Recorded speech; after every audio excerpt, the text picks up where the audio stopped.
But what I will say is that right now, it is actually a really, really good time to be a buyer Yeah. because we are in a buyer's market. Welcome to Spotlight Sioux Falls, where culture meets commerce and the people behind our favorite places get the mic. We're your hosts, Melissa Goodwin and Steve Schmidt, and we're sitting down with the makers, doers, and dreamers shaping the soul of our city. From storefronts to side hustles, tattoos to tech startups, we are telling the stories that make Sioux Falls shine. Because behind every business is a human story, and those stories, they're what make our community feel like home. This is Spotlight Sioux Falls. Hi, I'm your host, Steve Schmidt with Spotlight Sioux Falls. We're sitting here right now. It's the day before the 4th of July. We walked into Security National Bank of South Dakota to meet with Kaleigh Reid. Now, here's the fun part about Kaleigh. Kaleigh's sitting right next to me. You're going to get to know her really, really well. She's from a small town. She's about an hour originally outside of South Dakota, or Sioux Falls, South Dakota. And when you get into her story, I think what we're going to find out with Kaleigh is that very personable, has the data to back it up, and doesn't care what size of house you're going to get. She wants to help everybody just the same. Kaleigh, welcome to the show. Thank you. Something that's going to shine through is like you love the idea of a community, and whether it's Mitchell or now obviously Sioux Falls, where you're living your adult life and doing this career, that's always been a very important tie to you. I want to walk through that though. Why is it important? First, I think it's important to note that being from Mitchell, South Dakota, I am from the town of the world's only corn palace. Yes, let's talk we about need that. to rewind a little bit and talk about how awesome of a place Mitchell, South Dakota is. Yeah. Well, and if you haven't been, and you're watching this show, you probably have, but a lot of people I talk to haven't been. Describe to them what the Corn Palace is, because it is bizarre to people who have not been there. The Corn Palace is a landmark of an area that they passed through. Yep. So originally they say it was built of corn. Yes. Only. Only now, corn. Obviously, there are walls and all of that. Yeah, and if you look at the too, corn on the outside, right, it's beautiful patterns. Over the years, though, I've noticed, and it probably gets redone from time to time, part of the nuance of that to me is the birds that peck the corn off, like as it gets taken apart, like it is without a doubt not only a cornerstone to Mitchell, but I would say South Dakota. Yeah. There's Mount Rushmore and then the Corn Palace, right? Exactly. And you hit the Corn Palace on your way to Mount Rushmore. You do. And you have Skinny Miller, right? One of the famous NBA players. Everybody knows Mike Miller or knows of Mike Miller. Yep. And I grew up with that entire family, graduated with one of his cousins and actually multiple of his cousins. And now a great technical college too. I mean, they seem to be on the rise. When you drive past Mitchell, it feels more and more like I'm going into a city. Yes. You know, and that's a good feeling, because when you head west of Sioux Falls until you really hit Rapid City, you're going to be stopping at a lot of small towns. And I think that gives Mitchell the tourism. Now, we got you out of this, which is great. Yeah. We got you out of Mitchell to Sioux Falls. Walk us through the story. How did you end up here? Yeah. And then how did you end up in the mortgage business? Yes.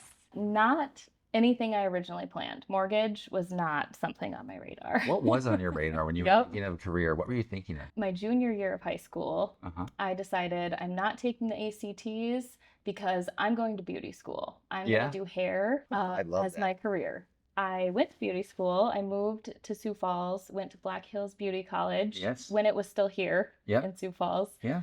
Right after I graduated high school. Black Hills Beauty, walk us back. If you're from Sioux Falls, I remember downtown, the Skyline Stewart's hair school was downtown. Yeah. Is that one of the legacy hair schools like that competed with that, or was that the old Stewart's? Did that replace that? No, there were two different. Oh, you were with the rival school. I was. Okay. Yes. I love that. Yes. But yeah, so that's where I went after graduating high school. I got right into beauty school. Why not beauty though? Why did you not what occurred to you where you're like, this isn't it? Yeah. So I graduated, I got licensed, I worked in a salon for a few months, and that's when I realized I'm way too analytical for this type of career. Yeah. I need some numbers in my life. I mean, you're still a relationship person, and that's, I think, the threads of you that carry through.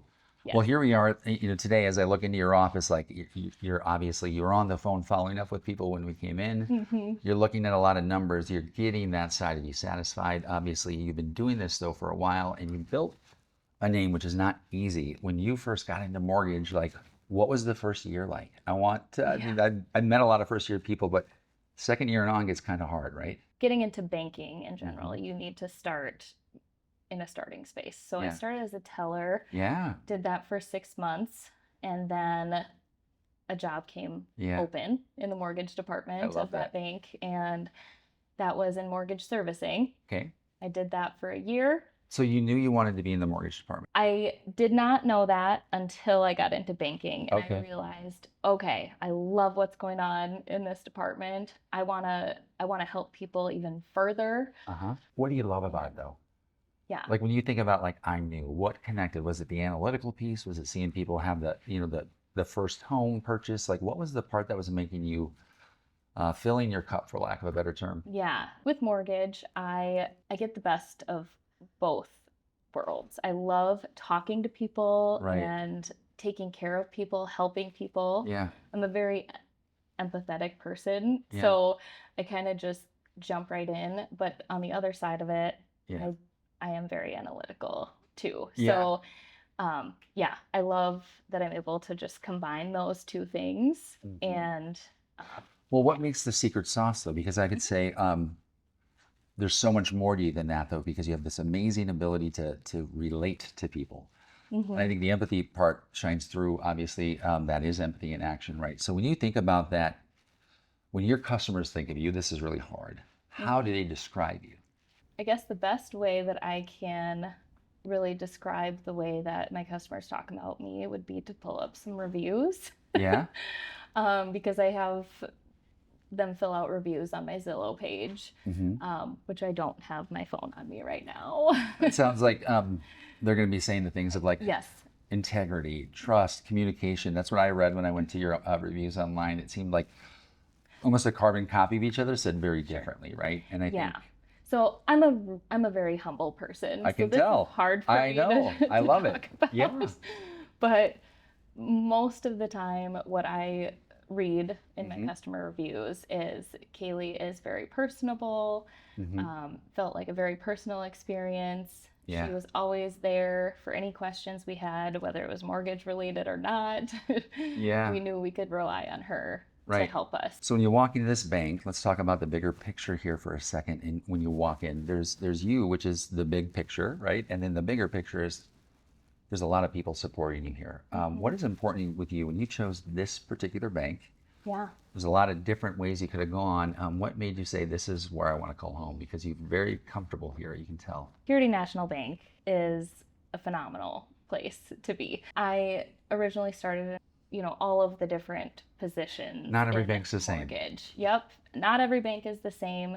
Yep. Security National Bank, right from the get-go, I could tell the culture. Okay, that's important. Amazing. Yep. Employees are very, very well cared for. Yep. And I could just tell that they also care about their customers. I also serve on the board for Realtors for Kids, which is a nonprofit organization here in Sioux Falls, where we are able to grant children in need the money that they need for certain things, whether it be a camp, a surgery, clothing. We do a lot of fundraising.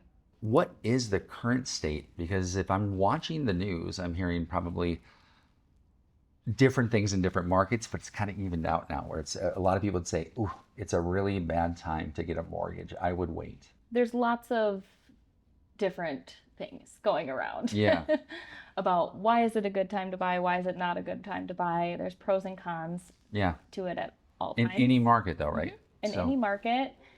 But what I will say is that right now, it is actually a really, really good time to be a buyer. Yeah.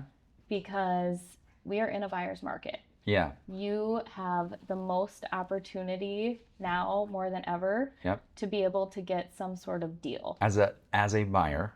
As a buyer. You can ask for the pool in the back, the trampoline to stay. Yes. Maybe even the car in the second stall. They say everything's negotiable. Okay. But I don't know, that might be a stretch. Yeah, okay. That's good. Keep it in your back pocket, right? Yeah, maybe as an inspection negotiation item. Yeah, I didn't say what kind of car. So it is a car, no, but I do feel that I hear that.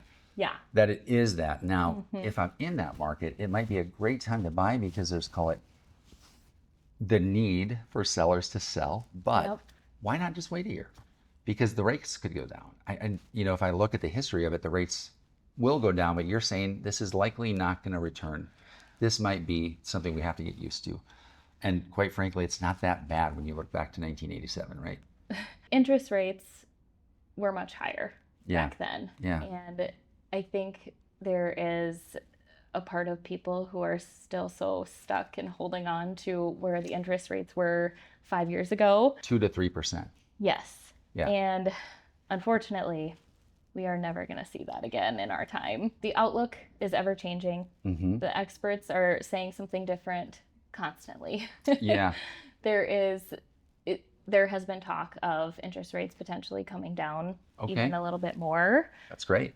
Maybe towards the end of next year and all the way throughout until the end of next year. But again, every day, every day is changing. Yeah. Well, and I think the in your role, part of your job is to, if you're a consumer, we would understand it as lock the rate in. Yes. Talk to us about locking the rate in. Yep. I guess when I was a consumer, if I'm going to be honest with you, I said it felt like a sales tactic to me, right? I understand it's not. But walk me through, why is it so imperative for somebody to lock a rate? Yeah, because we got to get you protected. Yeah. Mm-hmm. Yep. And there are some banks who offer what's called a rate renegotiation, or some know it as a float down. Okay. Where if you lock in your interest rate today, Yep. and the market happens to get at least, there are certain things that need to happen where you could potentially qualify for a float down, where you Yep. could knock a little bit off even after you lock in your rate. But you have to lock it in. You have to lock it in. Okay. If the rates happen to go up and you don't lock in today, then there's nothing we can do. Right. Unfortunately. So how long does a lock last? If you lock a rate, 30 days? There's a lot of options. Okay. Most banks will offer anywhere between a 15-day lock, and some banks will even offer a 120-day lock. Okay. You're typically not going to see the best options unless you're looking at somewhere between 30 to 60. Got it. So don't do 120 because it's not a good option, because that's a lot of risk for the bank. I wouldn't say that necessarily. It all depends on, are you a risk taker? Okay. Oh boy. Do you like to gamble? Just kidding. Yeah, the bank is not that place. Yeah, I like that. But so if I'm a risk taker, Yes. as a consumer, locking in a rate for 120 days would be the risky thing to do. I would say that it's kind of a catch-22. Okay. Very low risk in the sense that you're protected, you're done. Right. Yeah. You don't have to worry, and you can always look at that float down Sure. option as we get closer to closing if something better were to come up. Bare minimum, you can start making plans though. Yes. Got it. Yep. Someone who I would consider a risk taker or more of a risk taker is someone who has a house under contract, we're 60 days out, and they want to wait until we get to 15 days before closing, and then they want to lock in. Oh, not good. You're going that whole 45 days Unprotected. of having the house under contract not protected. That's not good. Anything can happen. A part of my job, and something that I consider my due diligence, to put a little bit of pressure on people Of course. in that department. Yeah. But also making sure I explain everything to where you understand. Why? You understand the risks of not locking in, so you know what can happen if you don't. This is somebody, by the way, who's really funny and very lighthearted too, because you've been doing some things on social media lately that are great. And there you go, you're loosening up already. Talk to us about that choice, and talk to us about what it is, because we're going to edit some of it in so everybody can see what you're doing, because they're going to follow you, no doubt, after they see these. Love it. So there is a new person that I'm introducing into my mortgage social media. This is your character. Pages. This is my character. Okay. Her name is Barbara. And she gets caught doing all kinds of crazy things, like sticking a scissors into an electrical box, using a tape measure to change a tire. I love it. People ask her, how do you change a tire? Or how do you fix an electrical box? And out comes Kaleigh saying, what the heck are you talking about? I'm not Barbara. I have no idea how to do these things. But I can get you pre-qualified for a mortgage. Yeah, it's going to get people to watch. Now, that is the toughest part because the first step, especially for people who are in a little bit more serious industry. I think about like healthcare and certainly banking, mortgages. But people want to know that you have a human inside you too. Did you get a lot of pressure to do that? Or were you yourself saying, it is time for me to actually show this side of myself? And I'm pretty funny. Right. I like to think I am really funny. I don't know. I think some people maybe won't understand it, and that's okay. But that's you. That's who you are. Yes. Yep. I love that. I love humor. I'm a very humorous person. I love to laugh. I love to make people laugh. So I always try to keep it fun and lighthearted, the mortgage process. Well, let's do the little lighthearted right now. What is your favorite band? My favorite band? Band. What would we listen to? I shouldn't say favorite. If we walked into your car right now, what's more than likely playing on the audio system? You don't want to know. We want to know. We totally want to know. I am, for my entire life, I have been the biggest fan of Britney Spears. That's amazing. I could probably recite every single one of her songs. This is a first. I'm amazed at this. I would have never guessed this with you, actually. Yeah. That's so great. She is my girl. Do your two young daughters dance along to Britney Spears with you, or is it more of a in the car only kind of thing? Oh, they'll dance to anything. When you go out in Sioux Falls and you're going out to have fun, you're going out for a night out of town, what does that look like? Where are you going to go? What are you doing? Yeah. How late are you staying out? Yeah. Well, we are living the kid life to the fullest right now. We have 6-year-old twin girls. That's a lot. And a 3-year-old little boy. Yeah. So when we go out, most of the time it is to somewhere that's kid-friendly, which we have a lot of kid-friendly places. What's your favorite kid-friendly place in Sioux Falls? I would say it's a tie between looks. Love looks. Yep. Love looks. Loves looks. Loves the looks. Yeah. We do. We love looks. Yeah, it's so good. And then Mackenzie River. Okay. My kids' favorite thing to order there is the mac and cheese because they sprinkle goldfish on the top. That's so awesome. Cute. If you're a physician, if you're not, if you have a friend who is, let's listen and I think share this clip because this is going to be sort of the semantics of why this is such a smoking deal, for lack of a better term. Yeah. So at Security National Bank, yes, we have a phenomenal physician financing program. And you get a huge discount on your closing costs. You don't have to put any money down unless you want to. And That's crazy. There's no mortgage insurance. No PMI, no money down unless you want to. Right. No mortgage insurance. No money due till the day you sit down and say, the house is now mine after I pay you this money. Right. And there's a lot of doctors moving into South Dakota, right? So for them, if they come from another state, they're likely coming into a less expensive home, a much more friendly mortgage program with no PMI. Does that make them kind of go like, what? Is this even possible? Because you're saving tens and twenties of thousands of dollars if that's the case. Yeah. And you would be surprised, or maybe you wouldn't be surprised at how often I get, are you serious? Right. Is that real? What's the catch? Yeah. There isn't a catch. And it's a 30-year fixed rate program as well. Okay. So I just want to clarify, physician only? There are other healthcare professionals that would qualify as well. Just have to meet certain criteria. Got it. So contact her for more details because I think that's not something I want to commit to in terms of the exact semantics of it. Now, I'm assuming that, and we can put the link below on the full. You probably have a page that has a lot of more information on this and they can go figure out some things on their own. And if they really have more questions, they can click a link and get a hold of you, right? Is that the easiest way for someone to investigate that program? I would say the best thing to do is call me. Got it. That's going to be a great way to get information. I would love to explain it to you over the phone. But yes, we do have a website, and you can also find all the information there as well. I want to talk about the realtor connection now, because people are going to pick and choose you who are realtors. They're going to come to you and say, I want you to be my mortgage person, right? How do you align those, call it your network? When you think about the expansion of your network, like how are you building it?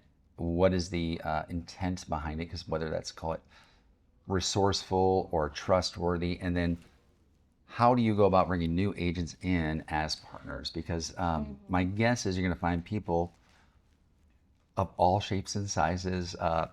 This is Sioux Falls, right? It's growing.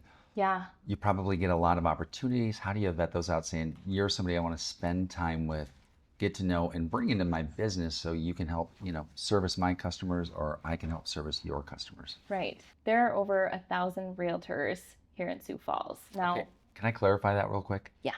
So there's 1,000 realtors. How many are, and no knock against part-time realtors at all. Right. But let's say people who are doing real estate full-time, is it about half of that? I would say, I don't know if I would even say half are really, really active. Okay, well, 400, but it's still a ton of realtors. Ton of realtors, yeah. Yes. When people start thinking about buying a house, in this day and age, the first place that they start looking most Zillow? of the time, online. Yeah. Is they start shopping houses first, and then they get connected with their realtor, Yep. and then they come to the bank. I found a house I want to buy. Right. So, so a lot of times it's more so a realtor bringing their clients to me. Okay. Or to whoever the lender is. Yeah. And so for me, it's really about, I try my best just to get out there. I spend a lot of my time just getting out there and meeting with realtors and other potential business partners, businesses that could use our services. Yeah. I match our brand. You match the brand.